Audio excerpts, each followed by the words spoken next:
నమస్తేనా. నమస్తే అన్న మీ పేరేనా? నా పేరు అన్వర్ అన్న.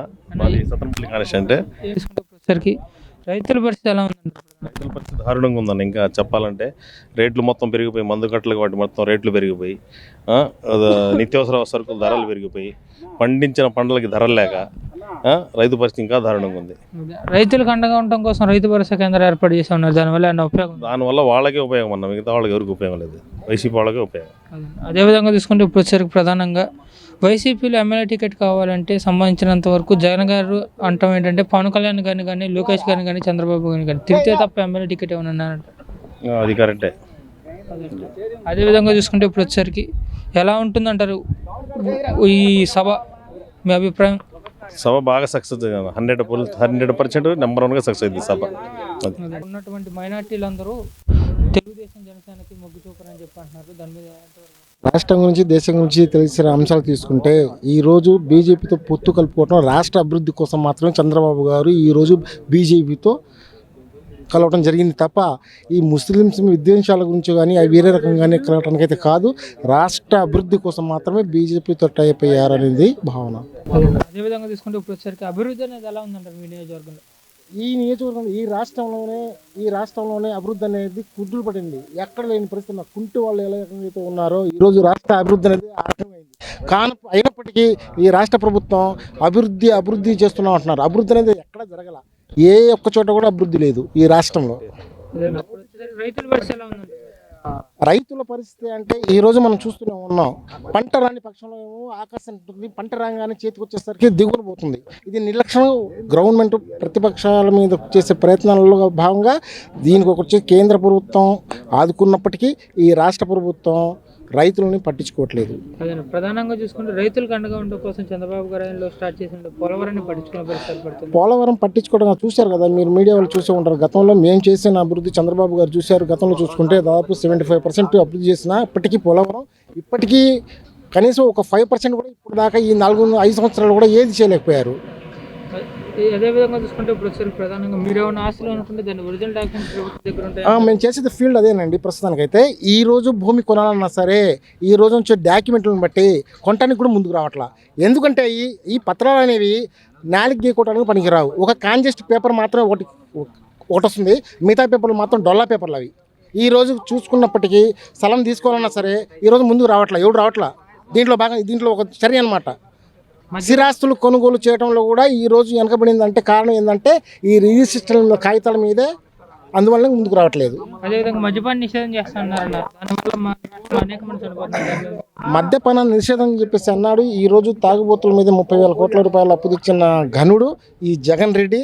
దాంట్లో భాగంగానే ఈరోజు మద్యపానం ఉంది అంటే ఈ రోజు ఉన్నటువంటి కంపెనీల్లో దాదాపుగా ఉన్నటువంటి 15 కంపెనీల్లో దాదాపు 11-12 కంపెనీలు సొంత తపాలా కంపెనీ నుంచి వస్తున్నాయి. వంచాడు కాబట్టే కదా, వంచాడు కాబట్టి కేంద్ర దగ్గర నుంచి పోయి ఏం తెచ్చాడో ఏం చేయాడో ఆ రాష్ట్ర ప్రభుత్వానికి వదిలేస్తాం, అతనికి వదిలేస్తాం. అదేవిధంగా ఇప్పుడు వచ్చేసరికి జగన్ గారి ఉన్నటువంటి పథకాలన్నీ అందుతున్నాయంటారు. మేనిఫెస్టోలో చేసినటువంటి అంశాలు అయితే 11 నేను మొత్తం 99% చేశానంటున్నాడు. కానీ యాక్చువల్గా ఒక మైనార్టీ దశగా తీసుకుంటే ఒక్కటి కూడా చేయలేదు. షాదీ తోఫా అన్న ₹1,00,000 అది పట్టించుకోవాలా. గత ప్రభుత్వం 50,000 ప్రతి ఒక్క సమాజానికి వచ్చినాయి. కానీ ఈ రాష్ట్రంలో పెళ్లి కానీ షాదీ తోఫా కానీ ఏ ఒక్కటి ఈ రాష్ట్ర గవర్నమెంట్లో ఈ జగన్ రెడ్డి ఇవ్వలేదు. దాంతో భాగంగా ఇంకొకటి ముఖ్యంగా మైనార్టీలు తీసుకుంటే మైనార్టీ ఒక రిజర్వేషన్ తీసుకొచ్చి దానికి కోసం బడ్జెట్ సమావేశం చేసి రాష్ట్రంలో మైనార్టీ ఖర్చు పెడతామని చెప్పేసి గతంలో హామీలో భాగం ఇచ్చారు. ఇంతవరకు దాని గురించి పట్టించుకోలేడు. దాని మీద ఏం బడ్జెట్ కూడా తీసుకురావాలి. అలాగే అతని సొంత నియోజకవర్గంలో కడప డిస్టిక్లో వచ్చేసరికి హజ్ భవనం 85% పూర్తి చేసాం గతంలో మేము.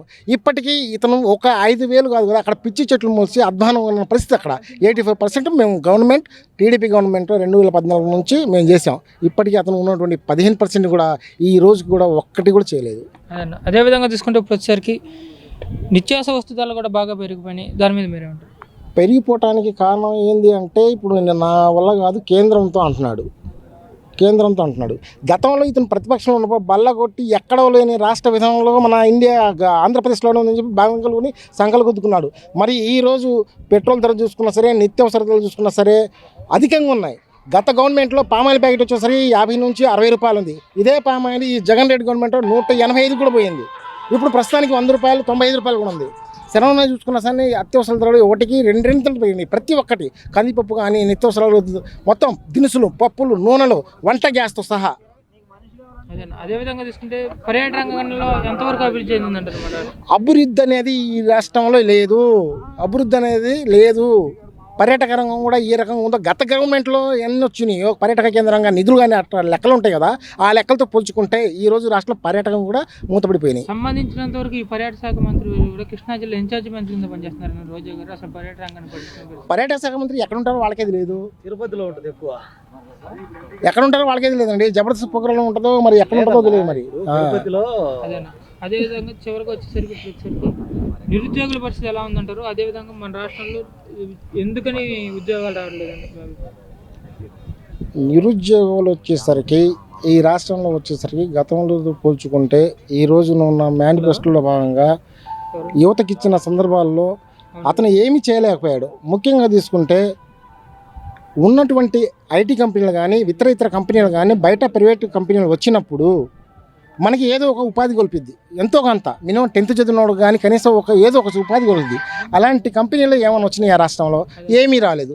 దాంట్లో భాగంగానే ఉన్నటువంటి కంపెనీలు ఇలా వాటాల కోసం ఇలా ఏమంటారు మనని కమిషన్ కోసం ఈ రాష్ట్రంలో పారదోరారు వచ్చిన కంపెనీలు కూడా.